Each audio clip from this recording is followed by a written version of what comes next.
औज़ुबिल्लाहि बिस्मिल्लाहिर्रहमानिर्रहीम। सबसे पहले जी हम इस सवाल के अंदर ये फैसला करेंगे कि हमारी सैंपल स्पेस कौन सी है। तो सैंपल स्पेस में from A bag containing 5 white 2 black यहाँ तक है।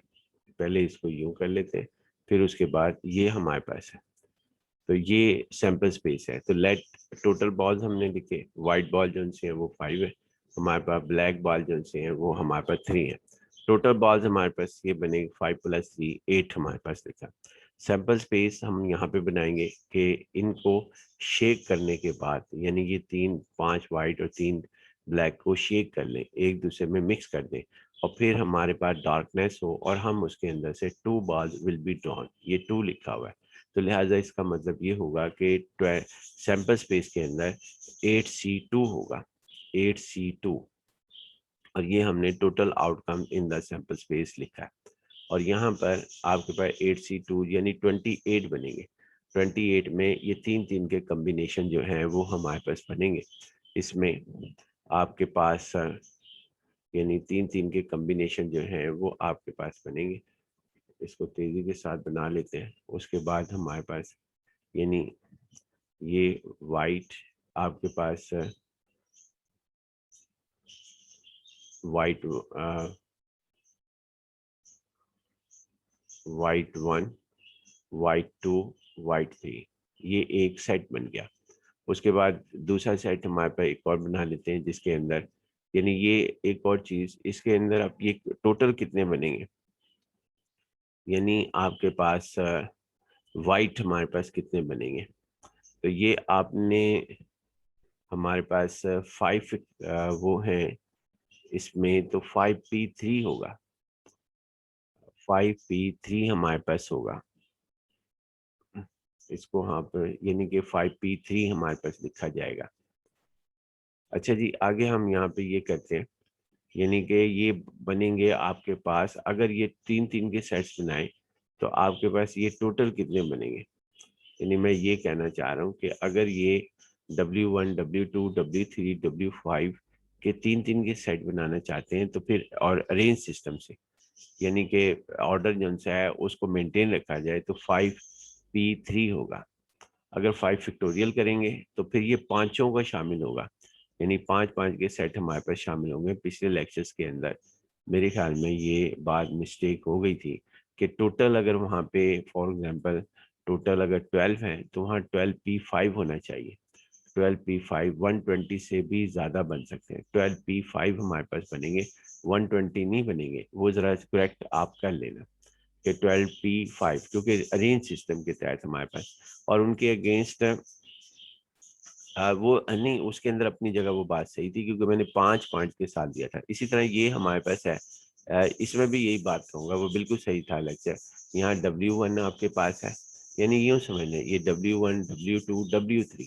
अब ये आपके पास यहाँ पर लिखा हुआ है ये W1 W2 W3। अब इनको किस तरह अरेंज कर सकते हैं, कोई इसको W3 को पहले लिख सकता है, W2 को बाद में लिख दें, W1 आखिर में लिख दें, ये 3 फैक्टोरियल बनते हैं।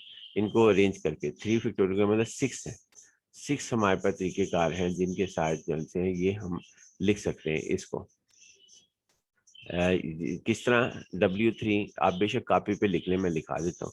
पहले लिख लें जी W1 W2 W3, दूसरा लिखें आप यहाँ पर सेट W1 W3 W2, तीसरा लिखें W2 W1 W3, fourth one लिखें W2 W3 W1, fifth one लिखें आप जो है यहाँ पर W3 W1 W2, six one लिखें W3 W2 W1, ये 6 बनते हैं। और इन 6 ये परमुटेशन में आएंगे अगर मैंने अभी आपसे कहा।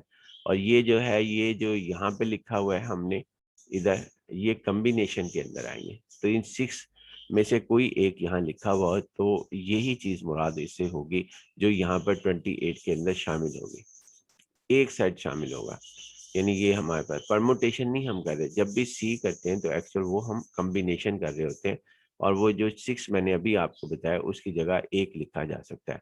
अब हम आते हैं जी, असल सवाल हमारे पास क्या था, कहते हैं 2 balls are drawn at random, find the chance. यहाँ प्रॉबिलिटी की जगह चांस का लफ्ज इस्तेमाल हुआ है। Both are same colour. Same colour कब होंगे? या तो दोनों वाइट हो जाएं या दोनों ब्लैक हो जाएं। तो ये देखें यहाँ पर, ये हमने इससे लिखा 5C0 और 3C2 तीनों जो हैं वो आपके ब्लैक हो गए, और 5C0 का मतलब नो वाइट, और कार्टेशियन प्रोडक्ट बनेगी तो ये हमारे पास बनेगा B cross B.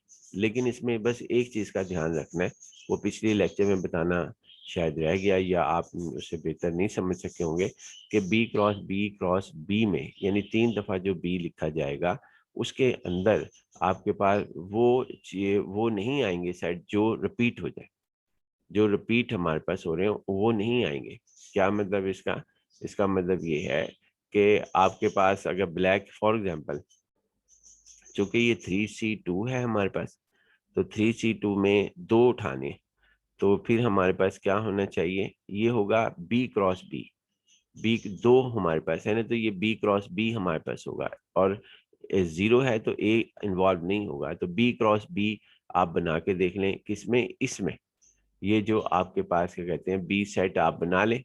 B set बनेगा B1 B2 B3 के साथ, और फिर इसका क्रॉस ले लें बी क्रॉस बी। लेकिन इसके अंदर अगर एक दफ़ा B1 B2 आ गया तो इसका ऑर्डर जो मर्जी आ जाए B1 B2 का, यानी B1 B2 का जो दूसरा ऑर्डर है वो B2 B1 है, B2 B1 है, वो नहीं हमने इस कॉम्बिनेशन के अंदर शुमार होगा। इसी वजह से यहाँ पे 3 लिखा हुआ। इसी तरह अगला, अच्छा अगला क्या है कि सेम कलर हो, दोनों ब्लैक हो सकते हैं, ये ब्लैक का इवेंट है। या ये जो प्लस है इसको हम और पढ़ते हैं, और कि दूसरी यूनियन इसे, ये स्टैटिस्टिक्स की यूनियन है। और तो यहाँ पे और ये है कि एक जो सा है 2 वाइट हो जाएं और कोई ब्लैक ना हो। इसके अंदर ए क्रॉस ए आएगा, ए क्रॉस ए। और इसके अंदर हम ध्यान रखेंगे कि अगर हमने W3 यानी पेयर हासिल हुआ, तो अब इसके अंदर से W3 और W1 यहाँ नहीं लिखा जाएगा, यानी ये यहाँ 10 के अंदर वो शामिल नहीं होगा। W1 W3 एक दफ़ा लिखा गया, ये कॉम्बिनेशन है। अब इसकी जितने मर्जी इसको आगे पीछे करके लिख दें तो ये हमारे पास इसके अंदर शामिल नहीं होगा इस 10 के अंदर, क्योंकि कॉम्बिनेशन के अंदर ऑर्डर जिनसा है वो मेंटेन नहीं रखता। तो लिहाजा W1 W3 लिखा गया तो इसके अगेंस्ट कार्टिशन में ये आ जाएगा ए क्रॉस ए। जब आप करेंगे तो उसमें W3 आपके पास आएगा। जो कार्टिशन है वो परमुटेशन देती है, एक बात ध्यान में रहे, कार्टिशन जो होती हैं कार्टिशन प्रोडक्ट वो परमुटेशन देती है। यानी ए क्रॉस जो मैंने पीछे लिखे थे, पिछले लेक्चर को देख लेना, उसमें 5 दफ़ा लिखा था A cross A cross A cross A cross A, या B cross B cross B cross B, क्योंकि 5 बॉल जो से थे वो हमने ड्रॉ करने थे। लेकिन उसके अंदर ये सारी परमुटेशन आई थी, हमने सिर्फ एक बात कॉम्बिनेशन उसमें से पिक करने थे। कॉम्बिनेशन मीन कि जो एक दफ़ा ऑर्डर लिख लिया उसके बाद दूसरी दफ़ा उसको ऑर्डर को नहीं लिखेंगे। यानी अगर हमने एक दफ़ा W1 W2 W3 लिख दिया, तो अब इस ये चाहे कार्टेशियन प्रोडक्ट में इस तरह भी आ सकता था W3 W2 W1 order change करके, तो उसको दोबारा नहीं लिखना। ये कार्टेशियन में हमने खुद ध्यान रखना है। कार्टेशियन जो है वो परमुटेशन की नुमाइंदगी करती है। मैं दोबारा बता देता हूँ। अब आगे जी हमारे पास इस सवाल को हल करते हैं। तो इसके अंदर अब हमारे पास ये होगा, इसमें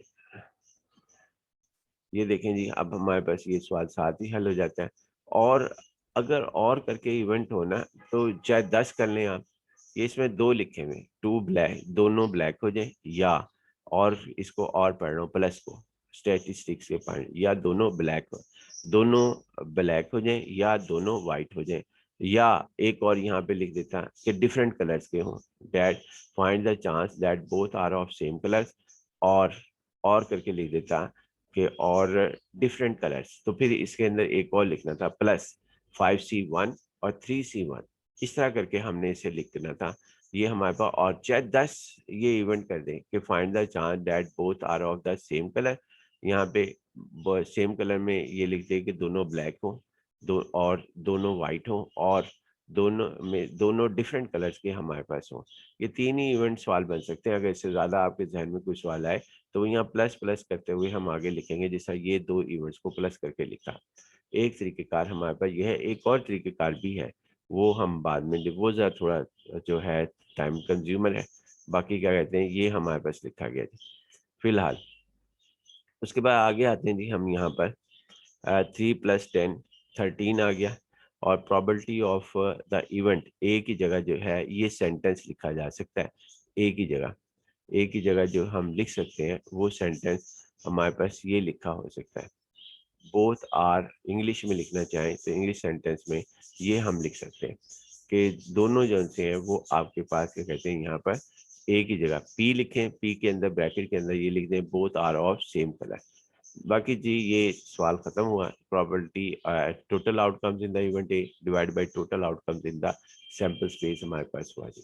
इंशाल्लाह जी बाकी नेक्स्ट लेक्चर में।